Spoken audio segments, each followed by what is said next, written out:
Today's tutorial is to demonstrate a new financial software called SMART, which is an acronym for Stock Data for Market Analysis and Research Tools.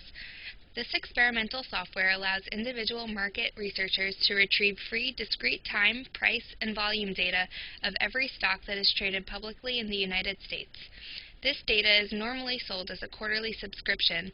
However, with SMART, all that is required is an internet connection to access this data.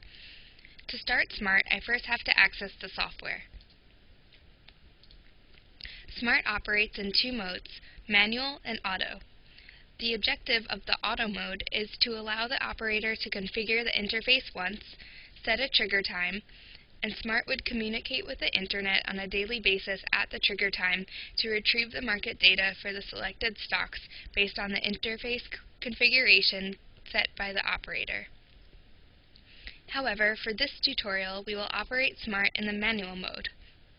Once we enter the manual mode, SMART offers two options. We can either run the program for the best performers of the day or for a list of customary symbols.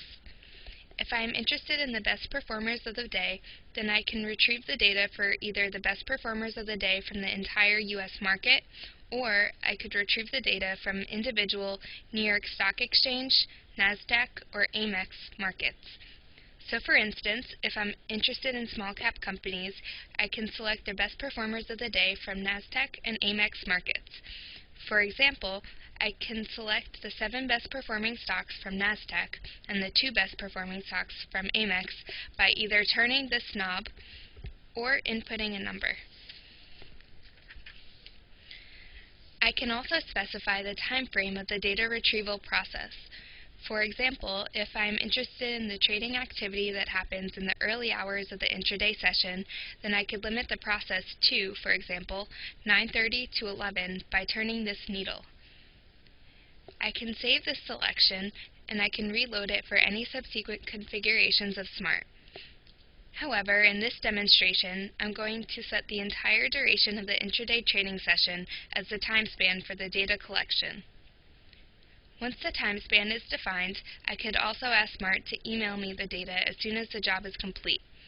For this, I have to input an email address.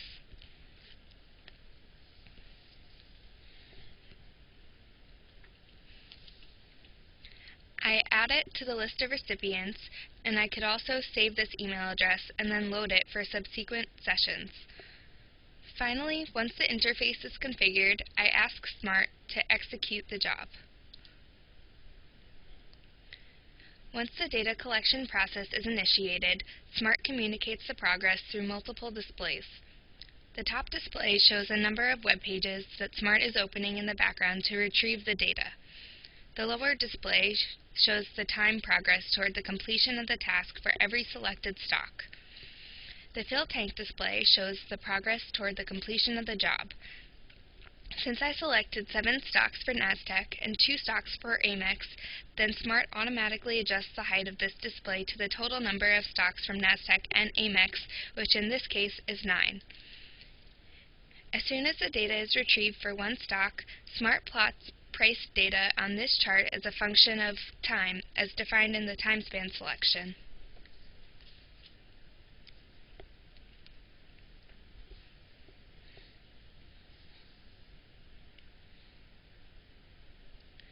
As soon as the job is complete for all the selected stocks in the NASDAQ and AMEX markets, SMART will email the data to the selected recipients.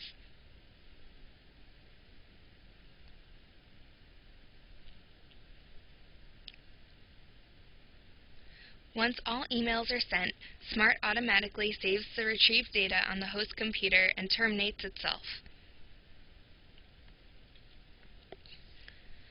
All the data retrieved from this job is indexed by SMART inside a database created automatically on the host computer.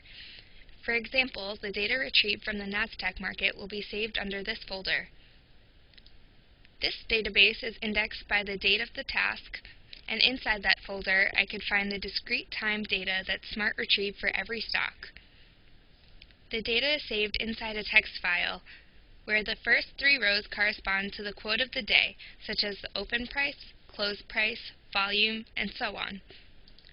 From the 4th row all the way down to the end of the file, The first column is the time, the second column is the price, and the third column is the corresponding volume. This data is compatible with existing financial software such as MATLAB. For example, I could load and plot the intraday price chart of a selected stock in MATLAB. I can do this by selecting a file from the database and loading the data contained in the corresponding text file.